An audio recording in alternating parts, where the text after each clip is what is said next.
오늘은 제가 실수를 해가지고요. 저는 베드로전서가 끝이 나는 줄 알았어요. 그런데 5장을 하지 않았다고 하더라고요. 이미 베드로후서 2회라는 제목으로 말씀을 준비했기 때문에 베드로후서 2회를 먼저 하고 다음 주에 5장을 공부하도록 그렇게 하겠습니다. 자, 베드로전서는요, 언제나 무엇에 대한 논쟁이 있는가 하면 저자에 대한 논쟁이 있습니다. 이 베드로 전후서를 실제로 베드로가 기록했는가?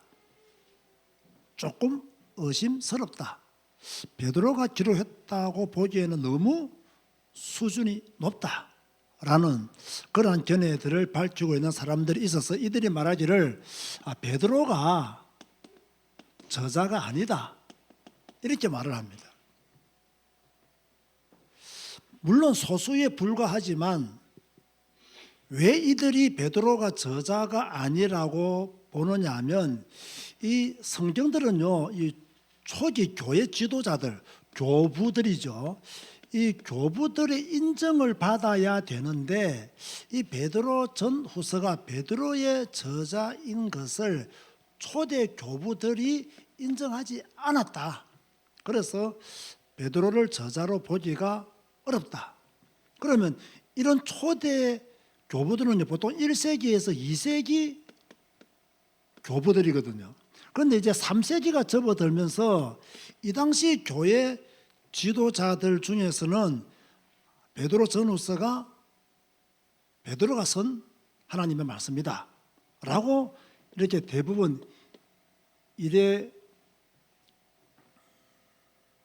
뉴스라든지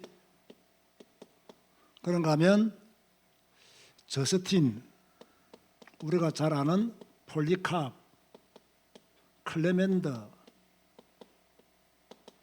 또 나중에는 오리겐 같은 사람은 이 정확하게 베드로 전후서는 베드로가 쓴 글이다라고 이렇게 인정을 했습니다. 그럼 왜 이렇게 베드로가 쓴 글이 아니라고 주장하는 사람들의 이유가 무엇이냐면 이 베드로 전후서에 사용되어진 문체, 의휘, 그리고 어떤 특별한 신앙 사상들, 이런 것들이 너무 수준 있는 헬라적인 표현들이다. 갈릴리 어부 출신인 베드로가 이런 수준이 있는 헬라적인 단어들을 사용했을 리가 없었을 것이다. 베드로를 상당히 우습게 보는 이야기죠. 그런데 제가 전에 베드로 전서 2회를 말할 때 아주 이 부분에 대해서 중요한 걸 말했는데 기억나시는 분 있습니까? 베드로 전후서를 대필한 사람이 있었다 그랬죠. 누구였죠? 이름은 몰라도 됩니다. 있었다는 것만 기억해도 됩니다. 정확히 말하면 실루아노입니다.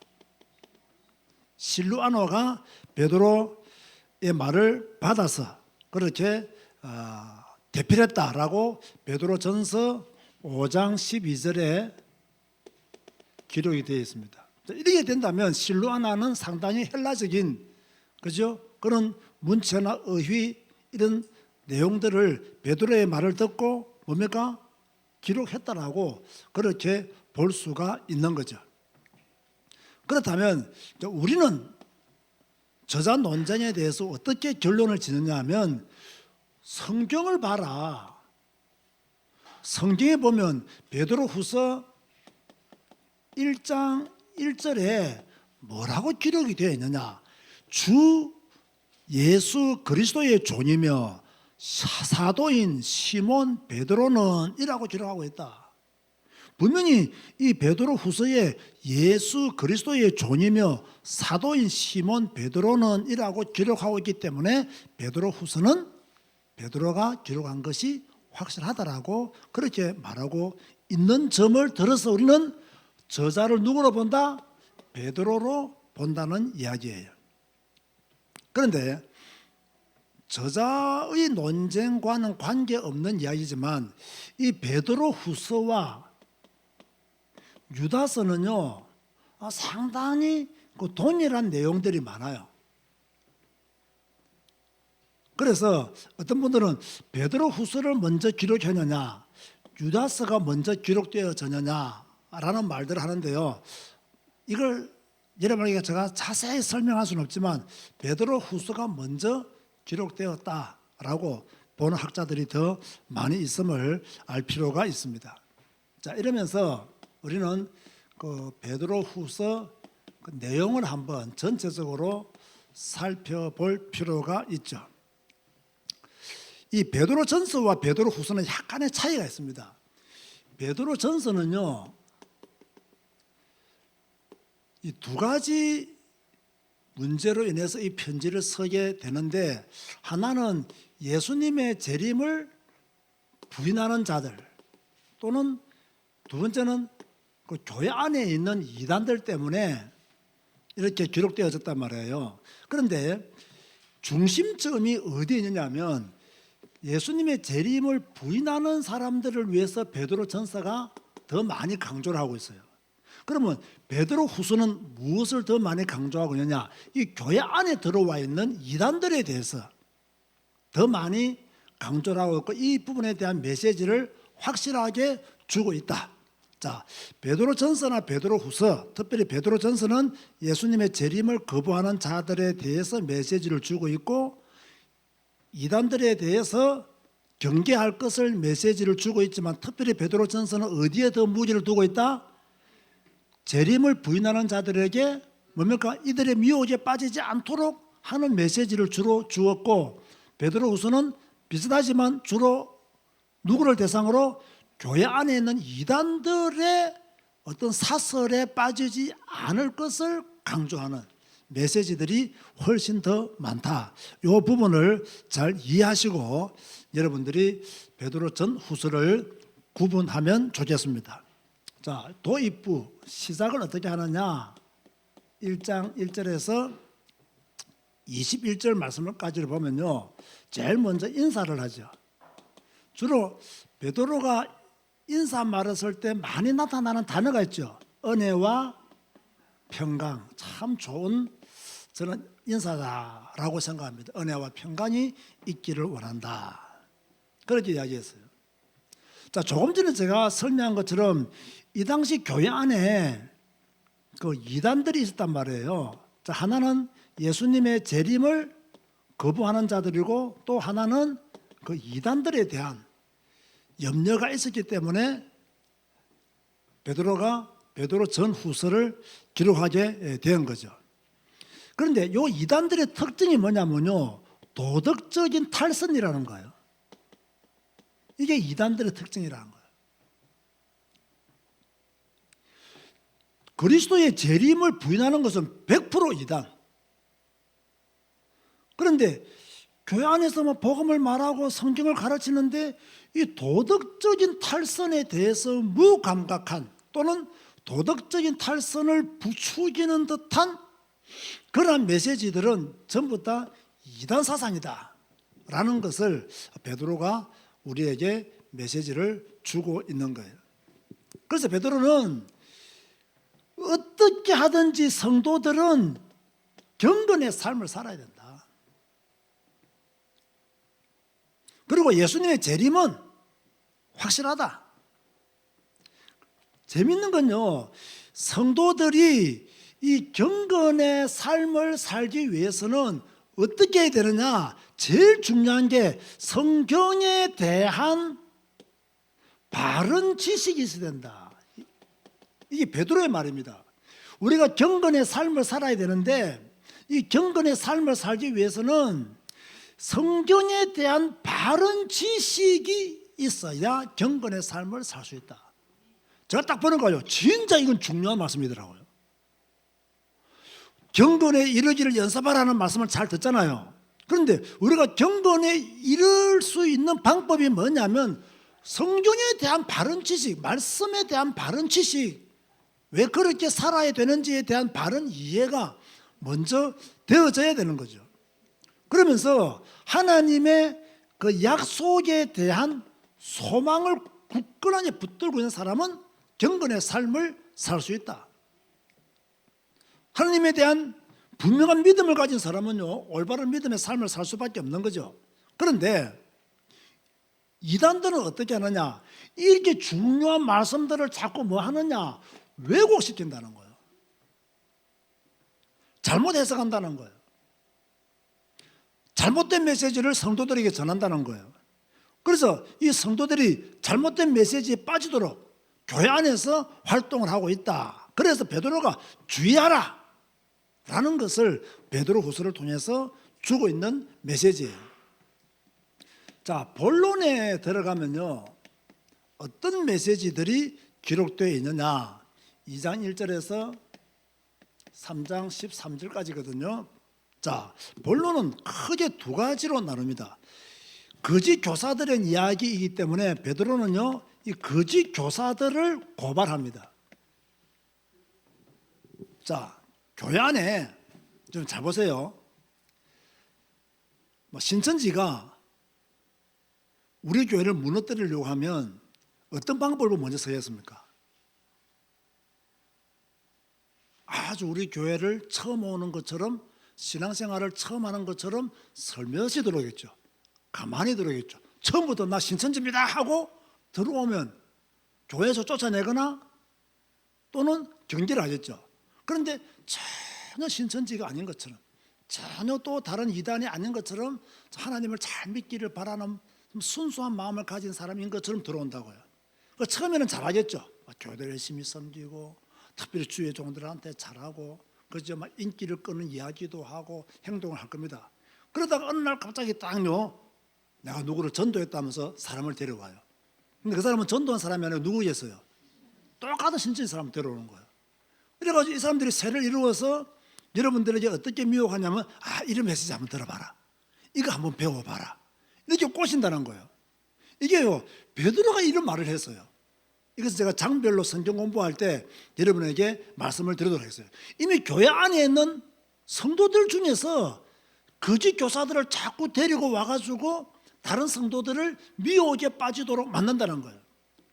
그러면서 이들이요, 호색을 즐기고 탐심함으로써 막 지어낸 말들을 통해서 이득을 취하고, 그러다가 결국은 교회를 혼란스럽게 만들고 이들의 끝은 어떻게 되느냐? 심판을 받게 된다라고 베드로가 말을 하고 있어요. 그래서 홍수 이야기를 왜 하느냐? 그 당시에 뭡니까? 나쁜 자들은 다 심판받았다. 소돔과 고모라 이야기를 왜 하느냐? 베드로후서 보면 하거든요. 장별 성경말 알려드릴게요. 왜 하느냐? 심판받았다는 거예요. 이들도 마지막에 심판받는다. 그러면 누가 심판받느냐? 교만한 자 심판받는다. 그리고 도덕적으로 방종한 자 심판받는다.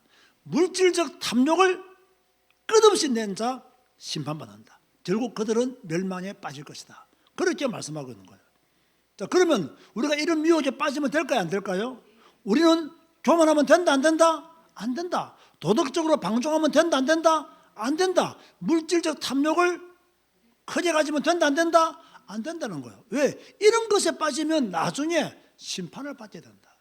그렇게 베드로가 말을 하고 있는 거예요. 그러면서 예수님의 재림은 확실하다, 그걸 말하고 있어요. 지금 교회 안에 예수님의 재림을 부인하는 자들이 있으나 절대로 이런 이단 사설에 빠지지 말고 올바른 신앙을 가지라. 세상은 변함없는 것처럼 보이지만은 이미 하나님은 그때까지 하나님의 시간표까지 보호하다가 심판을 강행하실 것이다. 우리는 그때가 오기 전에 또 그때까지 천국 소망을 가지고 믿음의 삶을 살아야 된다는 것을 지금 베드로가 말씀하고 있는 거예요. 자, 그러면서 이제 종결부 또는 결론 부분에 가서 이 베드로가 무엇을 말하느냐, 3장 14절에서 18절 말씀해 보면요, 또다시 중요한 이야기를 한 번 더 말합니다. 제가 이것은 중요하기 때문에 3장 17절에서 18절을 우리 다 같이 한 목소리로 읽어보겠습니다. 오늘 본문이기도 하죠. 자, 17, 18절 시작. 그러므로 사랑하는 자들아, 너희가 이것을 미리 알았은즉 무법한 자들의 미혹에 이끌려 너희가 구센돼서 떨어질까 삼가라. 오직 우리 주 곧 구주 예수 그리스도의 은혜와 그를 아는 지식에서 자라가라. 영광이 이제와 영원한 날까지 그에게 있을지어다. 자, 무법한 자들의 미혹에 끌려가면 된다 안 된다? 안 된대요. 여러분, 끌려가면요 못 나와요. 나오려고 하면 대단한 지식과 대단한 용기와 결단이 필요해요. 그리고요, 끌려가면요 놓을 수가 없어요. 굳센데서 떨어질까 조심해라. 우리는 떨어지지 않기 위해서 그리스도를 아는 지식이 자라가야 된다. 하나님을 아는 지식이 자라가야 된다. 성경을 읽고 배움으로 하나님을 더 많이 알아가야 된다. 그렇게 말씀하고 있는 거예요. 참 너무 중요한 내용들이 많은데 제가 조금 구체적으로 말하면 또 오해받을 일이 있기 때문에 제가 조심하는 거예요. 자, 그런가 하면 이 베드로 후서에 나타난 그리스도가 있어요. 이 베드로 후서에서 어떤 그리스도를 말하고 있느냐? 참된 지식의 권원은 예수 그리스도시다는 거예요. 다시 말합니다. 성도들이 이단에 빠지지 않기 위해서는 누구를 바르게 알아야 되느냐? 그리스도를 바르게 알아야 된다는 거예요.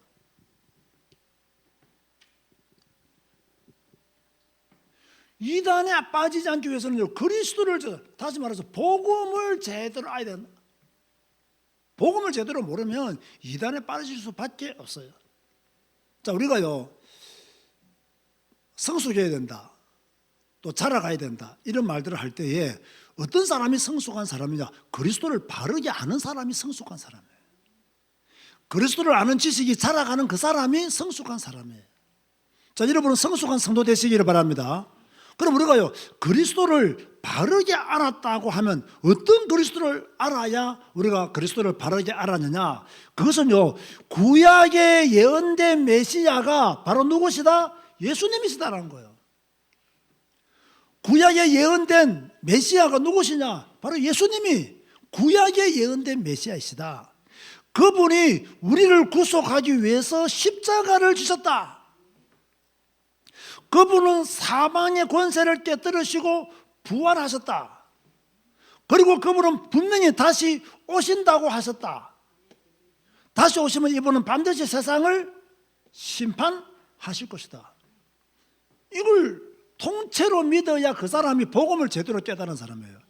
마지막 하나 더 있습니다. 그러면 그분이 오실 때까지 우리는 뭐 해야 되느냐? 다시 말합니다. 전도하는 게 아닙니다. 일단 베드로는 경건의 삶을 살아라, 그렇게 말씀하고 있어요. 우리는 지금까지 이런 그리스도를 믿었고 이런 그리스도를 기다리면서 뭐 해야 되느냐? 전도해야 된다라고만 계속 들었잖아요. 그런데 성경은 뭐라고 말씀하고 있냐? 경건의 삶을 살아라. 그 베드로가 지금 우리에게 말하고 있는 내용이기도 하죠.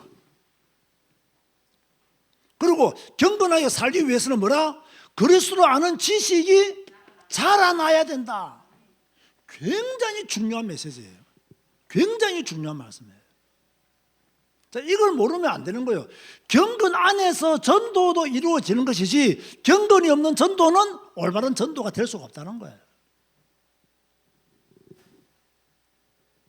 자, 다시 말합니다. 지금 베드로는 지식의 권위는 누구시냐? 예수 그리스도시다. 우리가 이단에 빠지지 않기 위해서는, 틀린 복음, 잘못된 복음에 빠지지 않기 위해서는 진짜 그리스도를 제대로 알아야 되는데 어디에 있는 그리스도라 해야 되느냐? 성경에서 말씀하고 있는 그리스도라 해야 된다. 분명히 구약의 메시아가 오신다고 말씀하지 않았느냐? 그 메시아는 바로 예수 그리스도가 메시아이시다. 이분은 우리의 모든 죄를 위해서 십자가를 지셨다. 그리고 그리스도라는 정보로 부활하셨다. 부활하신 그리스도는 성천하시고 재림주로 다시 오신다고 하셨다. 오시면 심판주로 오신다. 그럼 우리는 그때까지 어떻게 살아야 되느냐? 경건의 삶을 살아야 된다. 구별된 삶을 살아야 된다. 성화의 삶을 살아야 된다. 그러면 경건의 삶을 살고 성화의 삶을 살기 위해서는 어떻게 해야 되느냐? 그리스도를 아는 지식에 자라나야만이 경건의 삶을 살 수 있다 라는 것을 지금 말씀하고 있는 거예요. 그래서 여러분, 복음 조금 안 달고요 이것이 다 교만이 되어버리면 안 돼요. 복음은요 은혜로 받은 거잖아요. 끝까지 겸손해야 됩니다. 그렇죠? 이게 막 교만해가지고요. 뭡니까? 다른 사람을 다 비판하고 정죄한다면 그것은요 교만이 그 복음이 아니에요. 복음을 모르는 자들의 이야기예요. 진짜 복음을 아는 사람은 겸손합니다. 아멘 하시기 바랍니다.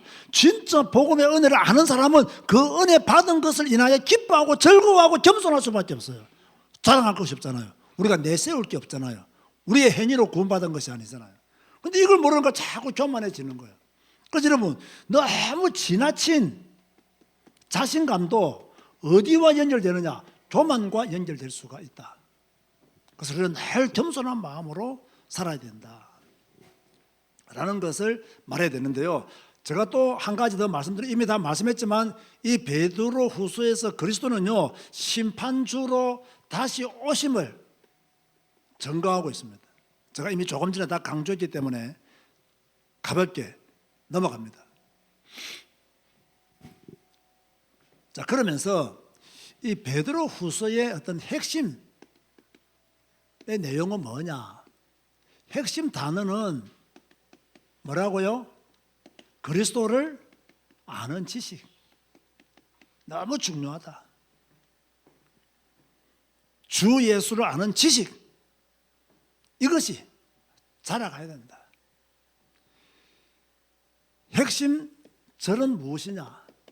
오늘 바로 3장 17절 18절 말씀 다시 한번 읽어볼까요? 너무 중요하기 때문에. 그러므로 사랑하는 자들아 너희가 이것을 미리 알았은즉 무법한 자들의 미혹에 이끌려 너희가 구센돼서 떨어질까 삼가라. 오직 우리 주 곧 구주 예수 그리스도의 은혜와 그를 아는 지식에서 자라가라.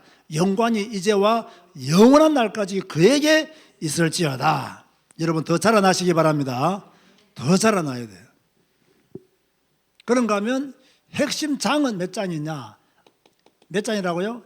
1장이 핵심 장이다. 왜 1장을 핵심 장으로 잡았느냐? 딱 이 베드로 후서에서 말하고자 하는 이 메시지가 알차게 숨어져 있는 것이 두 가지거든요. 거짓 교사, 다시 말해서 이단들입니다. 경계해라. 그리고 바른 믿음의 삶을 살아라. 이게 1장에서 분명히 말씀하고 있어요. 자, 이 시대를 사는 우리들에게 너무 필요한 말씀이에요. 지금요, 우리들 주위에는요, 이단들이 굉장히 많아요. 우리는 주님 오시는 그날까지 믿음의 삶을 바르게 살아야 돼요. 이게 지금요, 제가 볼 때는요, 심각한 수준입니다. 심각한 수준이에요. 제 주위에 있는 이단들을 보면요, 이 사람들은요, 하나님의 말씀에 대해서는요, 관심이 1도 없어요. 1도 없어요. 성경에 대해서는요, 지식이 아예 없어요, 그냥. 그냥 누가 설교했다, 누가 어떤 메시지 했다, 이게 딱 잡혀가지고요, 빠져나오지는 못하고 있어요. 이단의 교주가 짓는 죄는요, 무슨 죄든지 다 이해해요, 이 사람들은. 무슨 다 이해해요. 아마 그 사람들은요, 교주가 살인을 해도 하나님은 아신다면서 이해하고 넘어갈 겁니다. 무서운 사람들이에요. 무서운 사람들이에요. 메시지를 못 알아듣는다니까요. 성경 말씀을 모른다니까요. 알아도 빠져나오지를 못해요. 알아도 못 빠져나와요. 참 무서운 이야기입니다. 이게. 자, 그러면서 우리에게 주시는 오늘 결론의 메시지는 뭐냐? 첫 번째로 이런 시대를 살고 있는 저와 여러분들은 어떻게 되느냐? 진리의 말씀을 마음에 새게 됩니다. 자, 진리의 말씀. 이걸요, 우리 마음에 딱 새게 돼요. 제가 왜 진리의 말씀을 마음에 새기라고 말하느냐면요, 아는 것으로 안 돼요. 매일 날마다 진리의 말씀으로 나를 무장시켜야 돼요. 그래야 사탄의 미혹을 이길 수가 있어요. 아주 기본을 말합니다. 우리는 어떻게 해야 되느냐? 성경 말씀을 바르게 배우고 바르게 적용하고, 그죠? 이런 믿음의 삶을 살아야 돼요. 성경 말씀을 바르게 배우고 바르게 적용해야 돼요. 이단들의 특징을 보세요. 다 말로만요 거창하게 성경이 어떻고 성경이 어떻고 말합니다. 그러놓고 성경 안 읽어도 된다라면 그거 잘못된 거잖아요. 성경 읽을 필요 없다라면 그거 잘못된 거잖아요. 그래서 이단들은요, 이단에서 안 들키기 위해서 막 성경을 이용을 해요.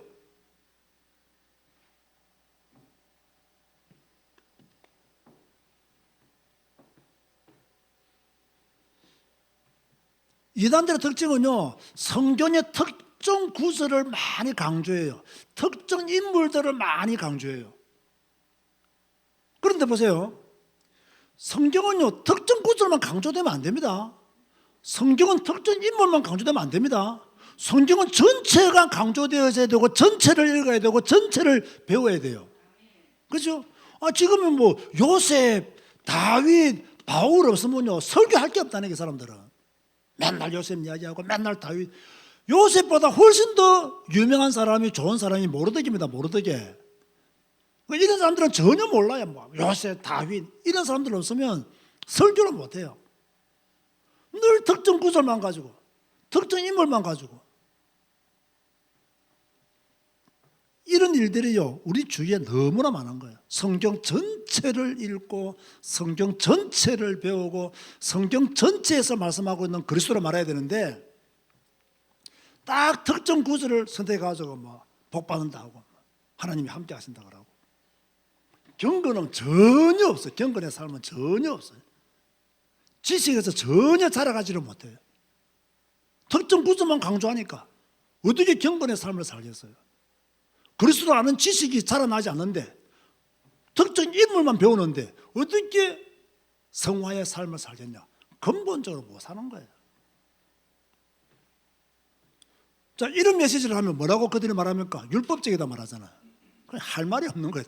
대화가 된다 안 된다? 아예 안 돼요. 대화를 안 하는 거예요. 이제는